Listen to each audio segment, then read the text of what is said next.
Yeah, actually, I'll be starting, so then I can like we discuss. Okay, I'm so sorry, Ilya.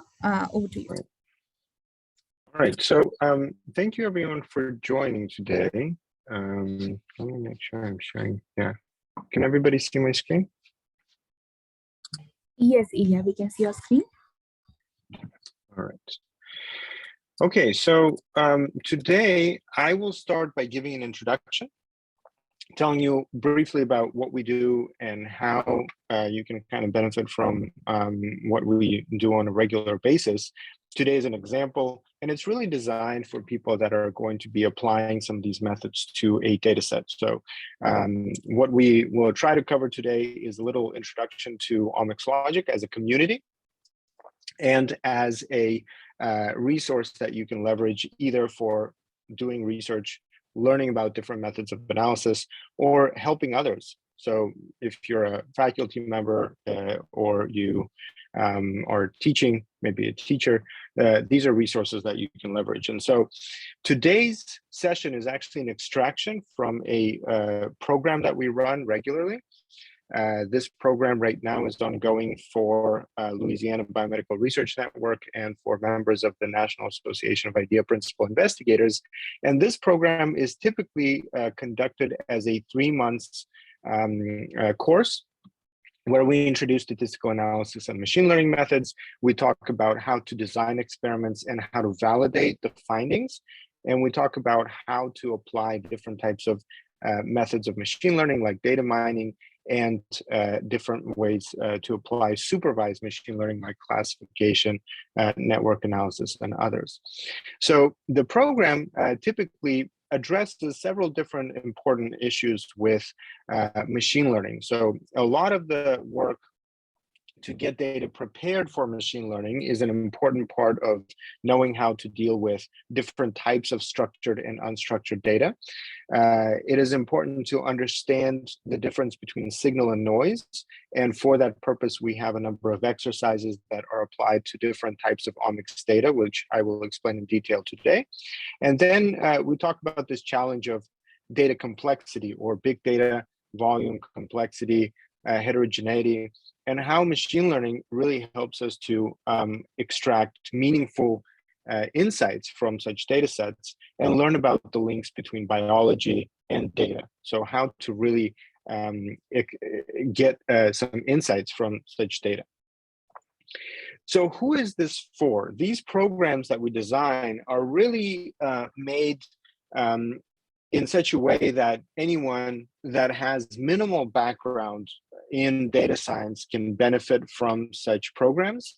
And today, I hope will be an example of how anyone with just kind of basic understanding of some of these topics can get much further ahead, can really learn and practice and get some practical experience with these complex methods. And so hopefully, after today's session, you will kind of see as a perspective into the data science and machine learning, how this can apply also for other methods and other types of data. So the goal of my part of the session is to really talk about the need for data science and machine learning for biologists. I mean, why is it an important topic?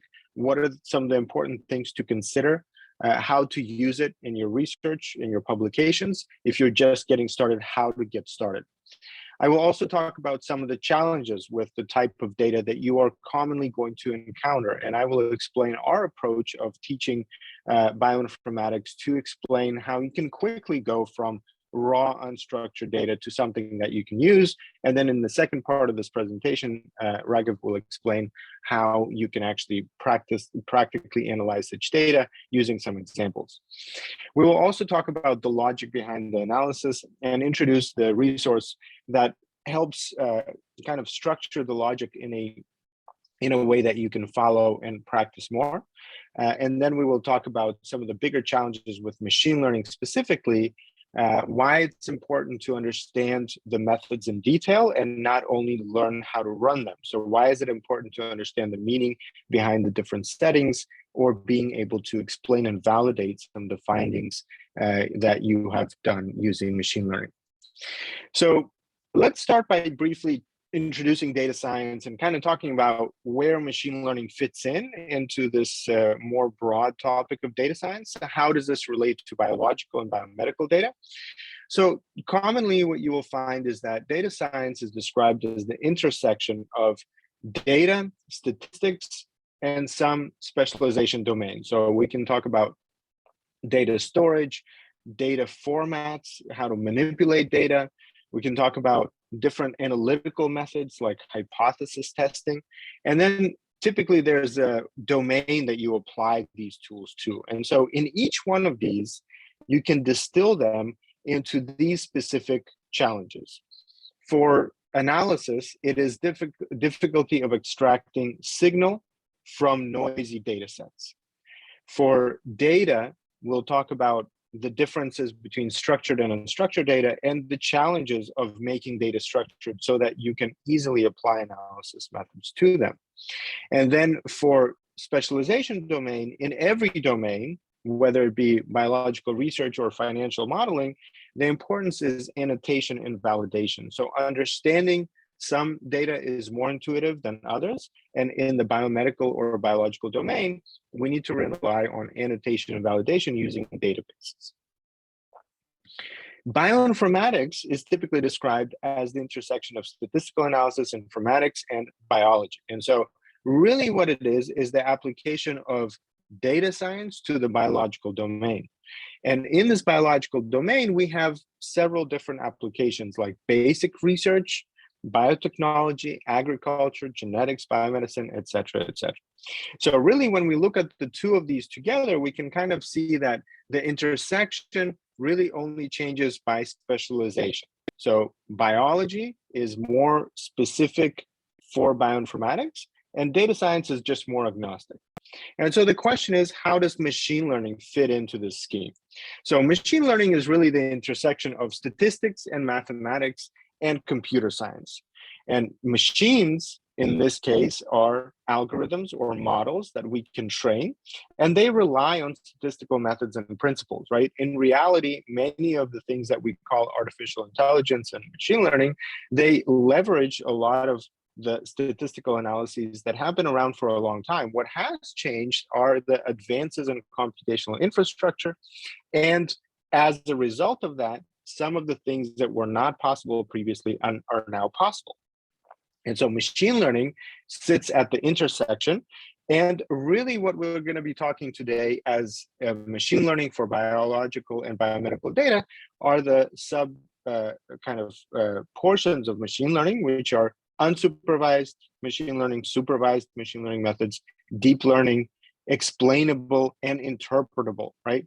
How do we actually take these models, analyze using these models, complex data sets, and then know how to explain them, know how to apply them properly and validate that what we're finding is really true signal and not noise. So to begin speaking about this, I think we need to start from talking about data. So why is it called data science, and why does machine learning fall under data science? So data typically comes as a collection of some kind of digital signal, and data science is the study of this signal. And so when we talk about data, majority of the data that you will find is actually unstructured. And so the first 90% of your time that you're going to be spending with data is really converting this unstructured data to structured data, which is a table or a matrix or a data frame. And once you do that, you want to find associations in this data, and there are going to be many associations in the data, some of them relevant and some of them not. And so studying associations within that data are typically going to result in some kind of a model.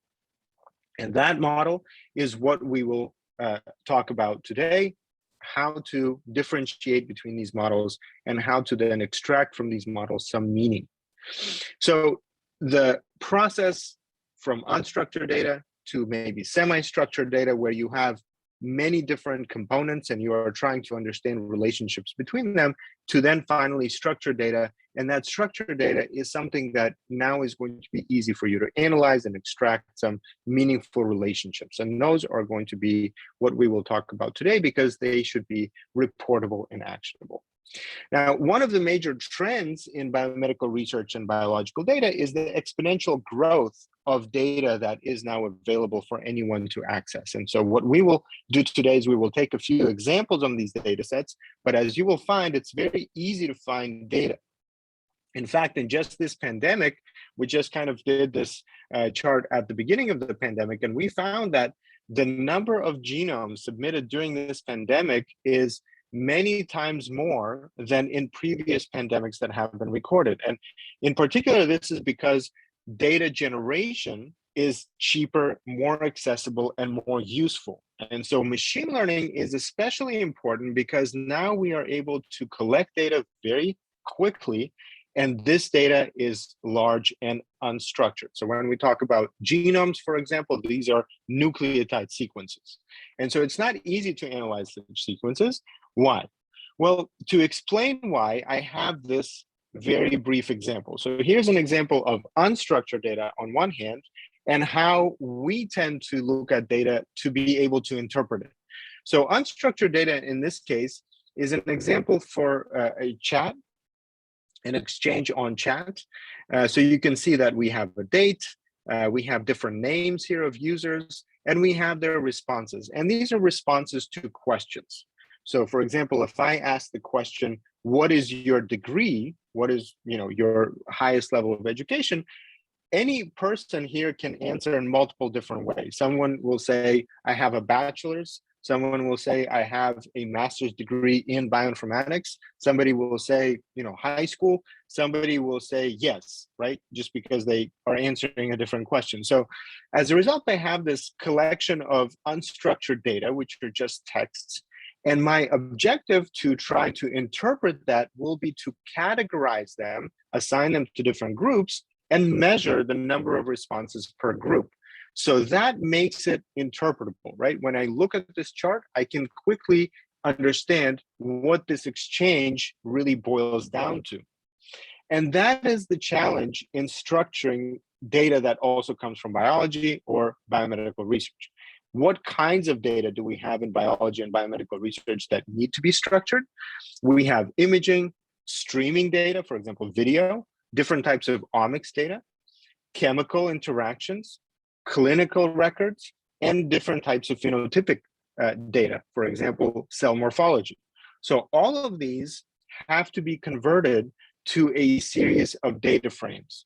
And the objective of preparing the data for analysis is really knowing how in each one of these are very different types of data, imaging, video data, genomic data, right? They're very different when we obtain them, how to process them in such a way that we can end up with a data frame that aligns the different samples or pieces of information and gives them features. And so this is what we're going to be working with today. Today, we're going to be looking at omics data. So when we say omics, what do we really mean by that? There are many different types of omics data, and what makes them omics data is that they are generated by high throughput automated technologies like sequencing, and they could really be used to explore different types of biological processes.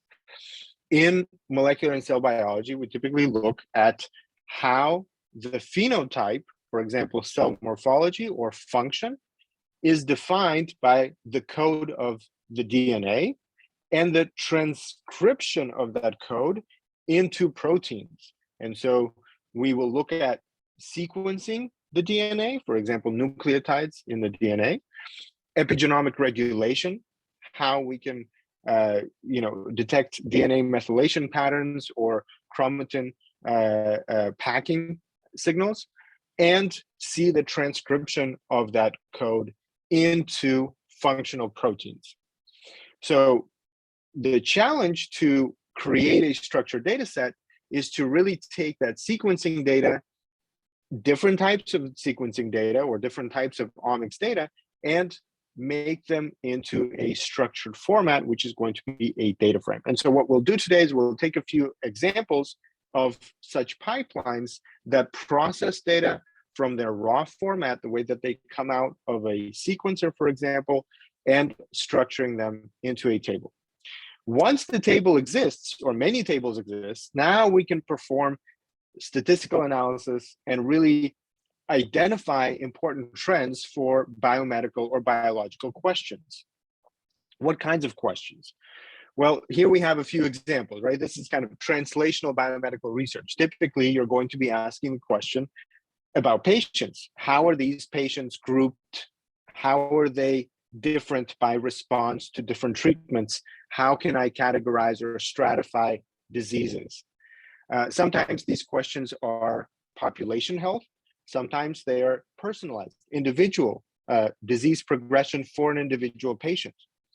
Sometimes we want to take it further and we want to say, well, based on our understanding of data, how do I intervene? Are there specific targets? Are there specific interactions between drugs? Are there specific diagnostic conclusions based on these types of data, right? So these are the types of questions that we're going to be asking. Today, we're going to look at some of these examples so that we understand machine learning in the context of answering questions with data.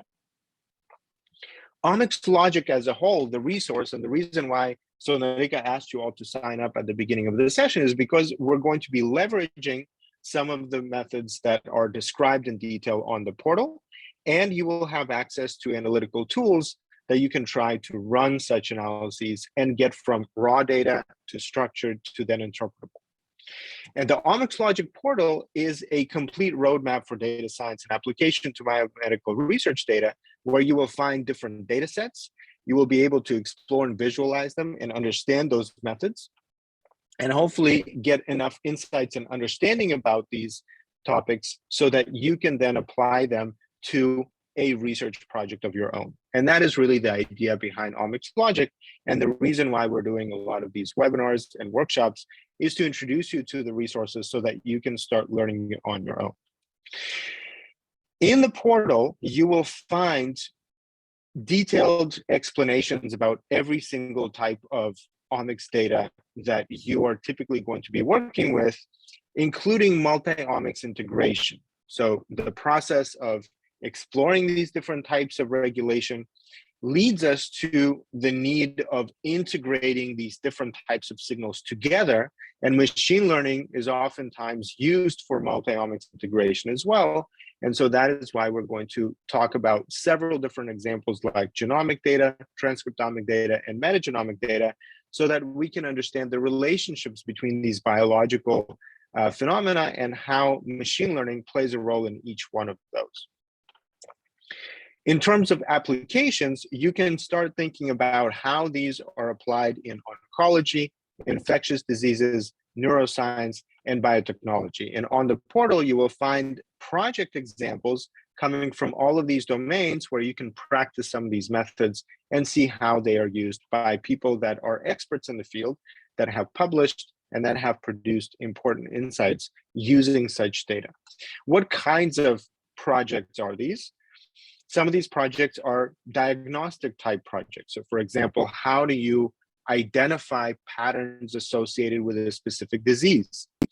Sometimes we take a look at complex single cell data and we try to extract meaning from different types of tissue composition that are typically composed of different types of cells. Or we can find associations or relationships, for example, association between microbiome composition and infection. Today, however, we will use two specific examples, and these are going to be two data sets. So Nalika, if you could already paste the links in chat to these specific projects. These projects are modeling cancer precision medicine, which is a collection of cell lines that represent different subtypes of breast cancer, and an example from TCGA, the Cancer Genome Atlas, where we will find data on liver cancer. But in addition to this, on the portal, you will be able to find many different examples, including examples from papers. Thank you. And so in the chat, you will find a link, and that link is the TCGA Liver Cancer Precision Oncology. Okay, so how do we use analytical methods to extract insights from data sets like these?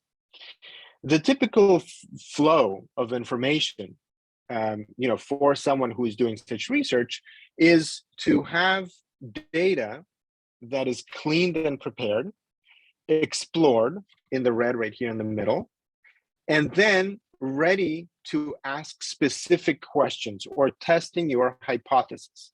And so as we look at these different types of project examples or data examples, we should be also thinking, why were these data generated, right? What was the reason why these data was generated?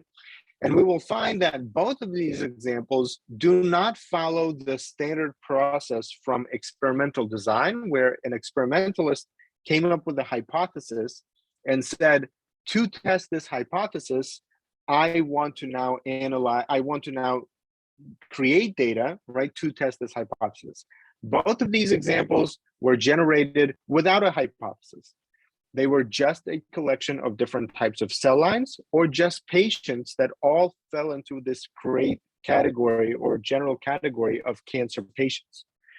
And so because this is the nature of data sets, we have to rely on exploring the data sets first, or mining these data sets first, to come up with a hypothesis, come up with a question. And once we find this question, now we can turn to different types of models that will help us get inference. And inference really means that I can find some pattern and I can find the application of this pattern to the greater population. And in the context of that, a lot of people start turning to machine learning for a very specific reason. Most of these data sets do not have a control versus a condition. They have many conditions. They have many phenotypic categories. And to be able to ask questions about many categories, we have to turn, we will benefit from turning to using machine learning, because it really provides us with that flexibility and with greater sensitivity. And because of that, the use of machine learning in biology has been growing exponentially. So here's a chart from a publication. The publication is called Recommendations for Machine Learning Validation in Biology.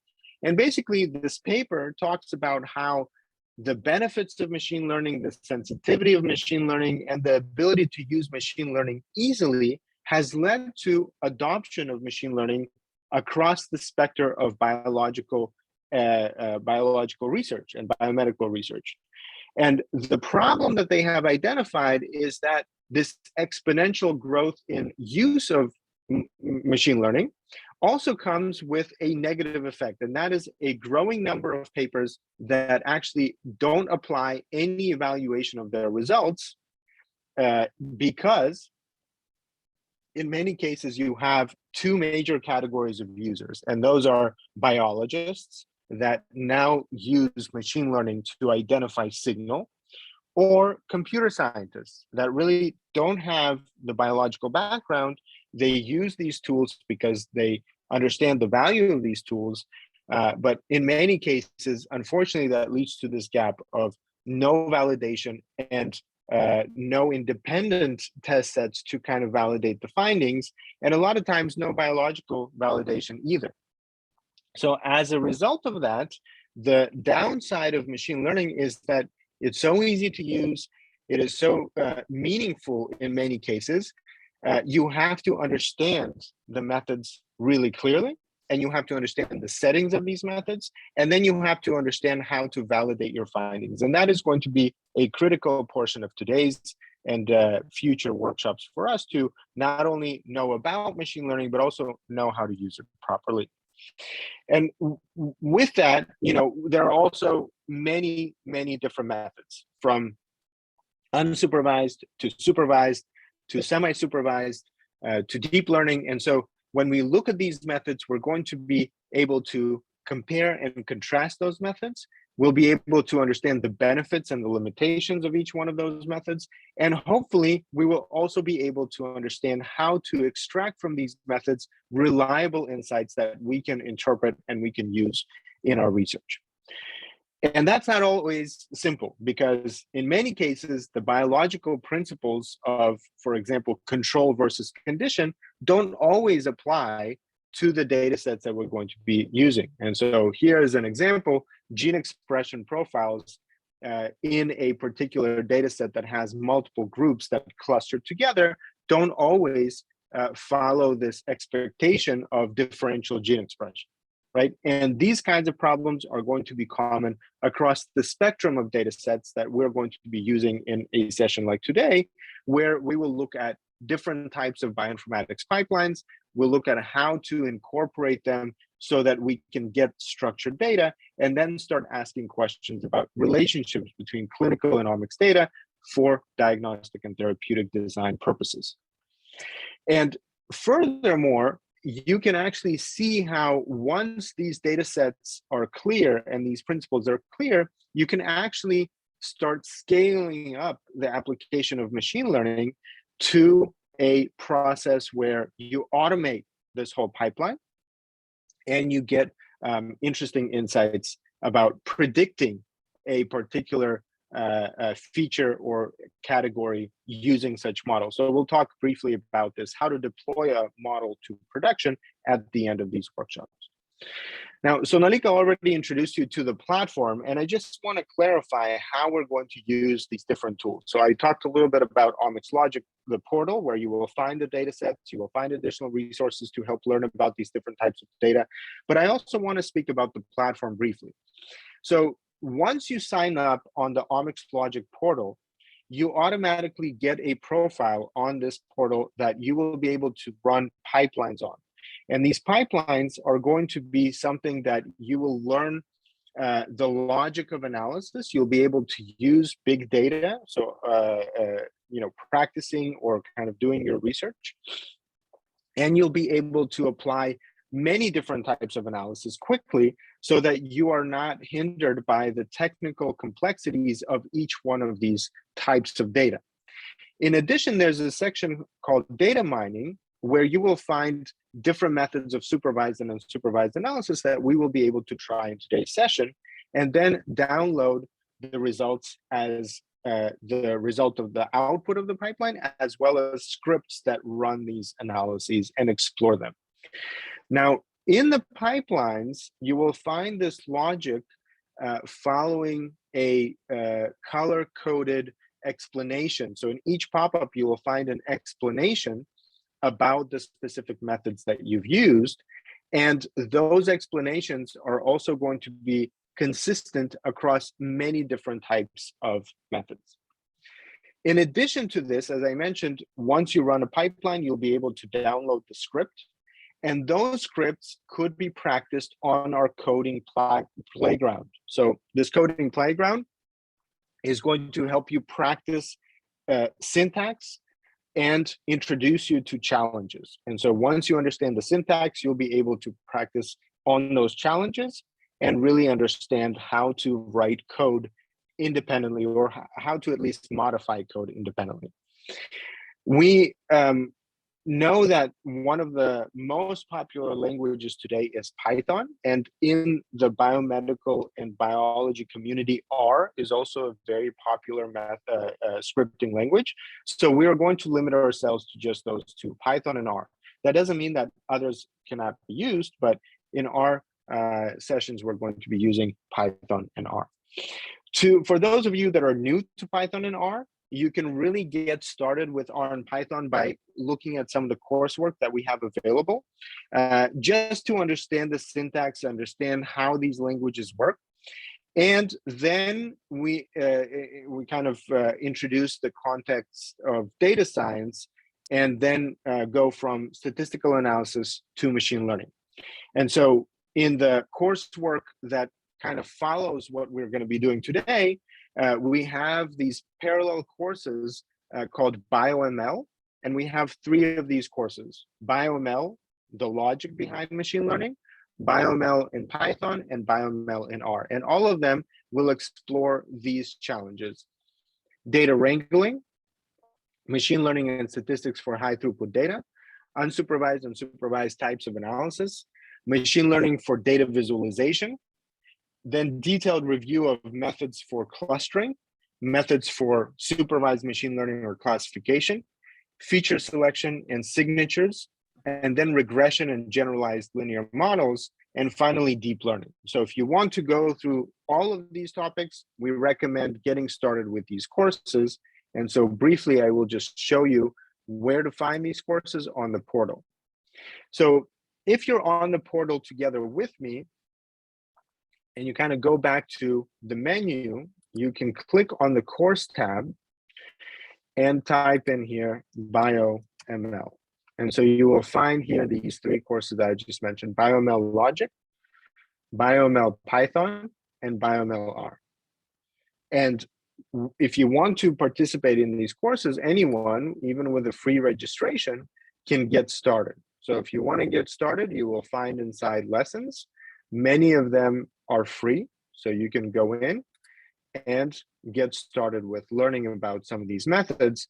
You will find also that once you've started a course, you'll be able to go to your profile and see that under the courses that you have started right here. Okay, so with that, let me pass this on to Dr. Raghav, who is going to be speaking